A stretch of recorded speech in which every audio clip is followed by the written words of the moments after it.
What's going on, everyone? We are getting reports from ESPN that Kyrie Irving is radioactive and baggage is just too much to be traded. They said, I talked to a lot of people around the league over the weekend, and the sense I get right now is he's radioactive. Even if you drop the price to nothing, the baggage is just too much. And you want to talk about how the Lakers are the most desperate team in the league? All right, the Lakers also play in a gigantic cosmopolitan city. All of the residents are following this story. I just don't know what else they're supposed to do except try to salvage, and you're telling me it's unsalvageable. Now, look, the Kyrie Irving situation, he's always had baggage. That's never been a question, right? That's never been like, oh, maybe he'll turn it around. The Brooklyn Nets had an opportunity to get off of Kyrie Irving and be done with this, and instead they decided to keep him and ride it out. They could have gotten both first-round picks from the Lakers. They could have gotten whatever they wanted for the Lakers this offseason. Lakers would have done whatever it took to get Kyrie Irving. And in many ways, they probably still would. The problem is now Kyrie Irving's leaving. There is no way he's staying in Brooklyn with all the mess, him and Joe Sire going back and forth on Twitter, duking it out. And the only team that he probably lands with is the Lakers, and that's because of LeBron James. Look, if the Lakers didn't have LeBron James, I don't think they'd want anything to do with Kyrie Irving. But you have LeBron, and the thought process is Kyrie thinks highly of LeBron. LeBron thinks highly of Kyrie. They could work it out. They've won a championship together. You add him with Anthony Davis and LeBron James, you're probably one of the best teams in the league, if not the best team in the league. The Lakers would still gladly take Kyrie Irving, especially if you need to just get rid of him, which the Nets need to. The Nets need to get something for Kyrie, because if Kyrie walks, they get no assets. They have no money because they're still cap strapped between Kevin Durant, Ben Simmons, Joe Harris, Royce O'Neal, all these guys. They have multi-years that they're stuck, right? And you need to do something. The Lakers would still gladly take Kyrie Irving. Right? I mean, if the Nets called the Lakers right now and said, we'll trade you Kyrie Irving, I guarantee you the Lakers would take it. I don't think they would do it for both firsts, and I don't think they should do it for both firsts. I think at this point, you're better off just kind of like maybe working out deals or try to ride it out until the Nets continue to get desperate, because they will continue to get desperate. This is a just insane situation for the Brooklyn Nets, and sooner or later, they're going to have to change it up. They can't keep going the direction they're going. Kevin Durant's not going to keep going the direction that they're going. Sooner or later, Kevin Durant's going to throw a fit again, and he's going to want out, and it's going to be a big mess. And one of your salvageable pieces is to get rid of Kyrie Irving. Again, if I'm the Brooklyn Nets, I'm calling the Lakers and I'm saying, go do the Pacers deal, right? Unload Westbrook for both of those first-round picks and give us Miles Turner. We don't want draft picks 5-6 years from now, because we don't know where we're going to be then, right? We don't know where you're going to be then. We need to win now, because we don't have draft picks to turn this season around or tank this season or anything like that, right? If we continue at the trajectory we're going, where we can't win games, we're dysfunctional, we're a mess, our draft pick is going to Houston, and we're screwed, right? So go get the deal. Go get a guy like Miles Turner who could come in and make an impact. The Lakers would get Kyrie Irving, and they'd get, Buddy Hield, and it's a win-win for everybody. Everybody lives in a perfect world, perfect society. Lakers would probably also have to throw in, like a Kendrick Nunn or something like that to make salaries match, and you do that in a heartbeat. You're basically swapping Kendrick Nunn and Russell Westbrook for Kyrie Irving and Buddy Hield. You got your shooting solved, you got your playmaking solved, you got your elite scoring solved, you got everything. Now you still have a first-round pick. I would try to get, a first. I'd try to do it for one first. And if you can, you'd still have one first round pick. And now you're in a position to, maybe go work out another deal for like a Patrick Beverley or something like that. Even if you have to give up both firsts, you still land Kyrie Irving and you still land Buddy Hield, right? I think the Lakers would do it. So basically, instead of giving up 2 firsts for Buddy Hield and Miles Turner, you're giving up 2 firsts for Kyrie Irving and Buddy Hield, right?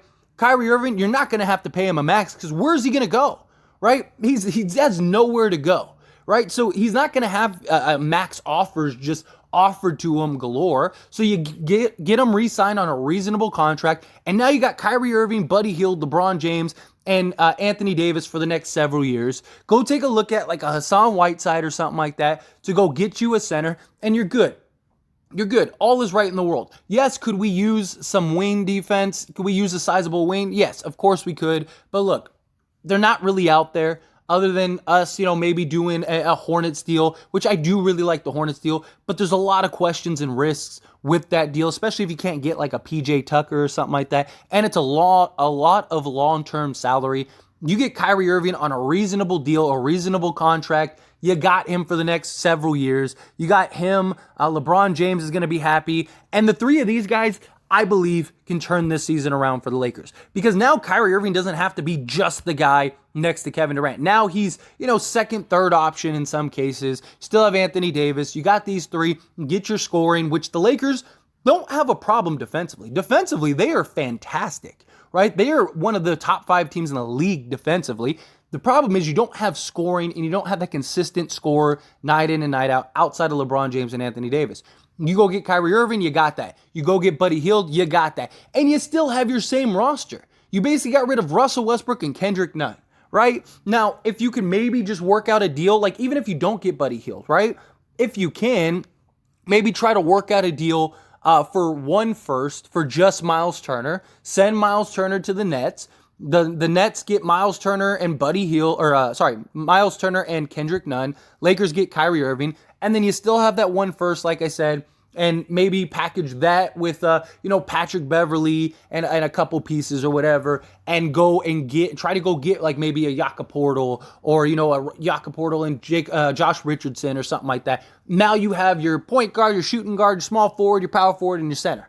Right? Like, you're set. You got Kyrie, Josh Richardson, LeBron James, Anthony Davis, and Jakob Poeltl, right? Because the Lakers could go get like a deal with like the Spurs without both firsts, right? And they could do it without moving off of Russell Westbrook.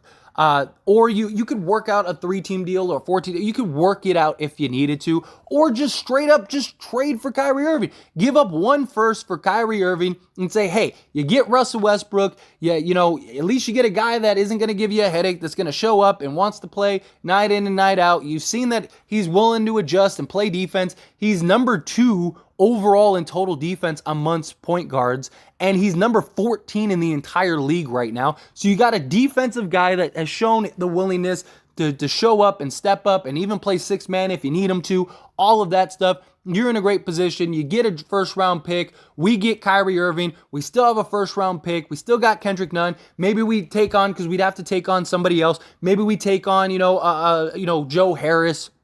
Or there's rumors and reports that Cam Thompson wants out. Maybe you could get Cam Thompson. Throw in Cam Thompson. Boom. Whatever, right? You do that deal and you still have other pieces and you still have a first-round pick to get another deal done. If you're the Lakers, I think you do it. I think you look at it, right? I think, maybe I'll even make a video diving into some 3-team possibilities and some trades, because I do think the Lakers could work out multiple deals here, especially if you don't have to give up both first for Kyrie Irving. Because if you're the Lakers, your whole argument is, what is your other options? What is your other options? Your season is imploding. You are tanking. You are dealing with a shitstorm. You're about to hire Ime Udoka, who just went through a bunch of stuff with the Boston Celtics after just leading that team to an NBA, NBA Finals, and they don't want anything to do with him. They're willing to just give you him. You think when he comes in that all of the conversation and discussion isn't going to be about that? And then Kyrie, what's the next antic that Kyrie Irving's going to do? Look, Laker fans, we don't care. Kyrie could think the world is triangle. Like, we don't care. As long as you come in and play basketball and win some games, that's all we care about. Come in, do your job, we're fine. And so far, he's at least showed up, which was the biggest concern, is will Kyrie actually play and show up night in and night out? So far, he has. I mean, he hasn't had good games this year, but a lot of that is just probably the circus around that situation. Kyrie could probably use the Lakers more than the Lakers could use Kyrie right now. I mean, seriously, Kyrie gets a new environment, a new situation. Fans are going to embrace him. Fans are going to be excited for him. He's got LeBron James. He's got everything. If I'm Kyrie Irving, I'm probably pushing out to be traded. And I wouldn't be shocked if this starts ramping up in the next couple weeks. Seriously, I think if you're the Nets, you got to move off of Kyrie Irving. If you're Kyrie Irving, you want nothing but to get out of Brooklyn, because Brooklyn's just completely turned on you and the media and all that stuff, and you're going to have to deal with all that headache. Not just that, if you go to the Lakers, the whole conversation's going to shift, right? Everybody's going to be, all the LA media and everything is just going to be talking about how Kyrie came to the Lakers. All of the talk shows and everything are going to be like, Are the Lakers now the best team in basketball with Kyrie Irving and blah, blah, blah, blah? It becomes a completely different narrative. Like, you just shifted everything off of you and onto a positive, and so now you can get back into things. The pressure isn't going to be on you like it is in Brooklyn. As long as the Lakers are winning games, which I do think they would start winning games with Kyrie Irving, you'd have these three. He'd be a seamless fit right next to LeBron James. LeBron James gets to kind of relegate to Kyrie. LeBron doesn't have to carry as much of a workload. Anthony Davis doesn't have to carry as much of a workload. If Anthony Davis takes some nights off, you still have a guy in Kyrie Irving who can go get you 30 if you need him to. Like, what more could you ask for? Kyrie Irving, with all the baggage and everything that comes with it, he's still an insanely talented and gifted impact player. That's what the Lakers need. I know that there are some people out there that don't want the Lakers to go after Kyrie and want the Lakers to stay as far from Kyrie Irving as possible and go look at other deals. The problem is none of those other deals are huge impact level deals. And Kyrie Irving would be a huge impact level deal. You're going to get him on a reasonable salary. He's not going to make $36 million a year probably ever again. So you're probably going to get him around 20 to 25 million, which would be great value for a guy like Kyrie Irving. You could still have cap space next season. Like, you're in a great position. You could still unload guys to get guys now.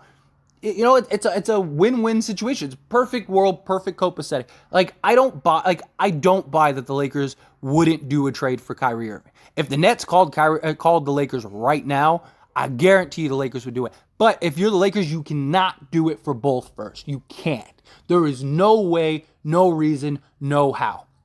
Take on Joe Harris, take on whoever you have to, get Kyrie Irving. But you're keeping a first. Unless you can get the only way I would probably do both first is if we could get Kyrie Irving, Cam Thompson, and Royce O'Neal. If we could get all three of those, maybe I'd consider both first, because Royce O'Neal gives you that big wing defender, that 3-and-D guy that can play, the power forward and small forward position. You get Cam Thompson, who is a young, just scoring shooting guard who can put some numbers up, can be a quality bench scorer for you, and you get Kyrie Irving. I think that I would probably look at that. I'd probably consider that if you're the Lakers. Just because now you got those three basically for the next several years. You kind of have your team and identity there. You got, 5 or 6 guys that you have for the next 2 or 3 years that could be kind of your core going forward. And then everyone else, you just kind of find the rest of the guys that like a Walker. Okay, let's re-sign Walker. Re-sign a lot of these guys for what you got to re-sign them for, and you're in a good spot.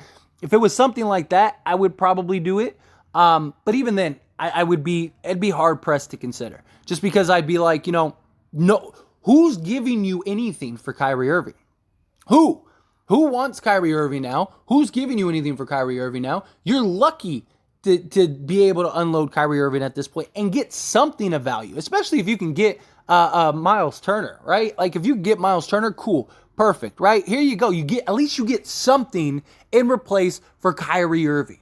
Right, you get a big man who has youth that you could re-sign, that you could keep around, shot blocker, all that stuff to put around your shooters. And then if Kevin Durant, you want to trade Kevin Durant, go trade him to the Celtics or something. And now you got your rebuild and you got your center of the future, all that stuff. It's a guy you've wanted for some time. It's a win-win for everybody. I just think if you're the Lakers, you gotta be calling up Brooklyn. If I'm Rob Pelinka, I'm calling up Brooklyn and being like, look, I got one first for you. For Kyrie Irving. You need to get off of him. You need to get out of there. He wants to get out. If I'm LeBron James, I'm calling Kyrie Irving and telling him, dude, get out of there. Let's go. Come here. Rob Pelinka will trade for you. Let's go. Go tell the Nets you want out, you want done. Make a public statement, whatever. Get out of Brooklyn. Everybody already hates you, so who cares? Everybody's already talking and spinning their narratives and saying what they got to say. Who cares? Get out of there. Let's go. Come here. The conversation's going to change. The narrative's going to change. Everybody's going to be happy. LA's going to embrace you, especially for winning games. Come here. Let's go win a championship. And if we win a championship, guess what? Nobody's going to care about all this stuff. Nobody's going to care because we just won an NBA championship. So if you're LeBron, I'm pressing Kyrie Irving. And if I'm Rob Pelinka, I'm pressing Sean Marks. And I'm saying you had your chance.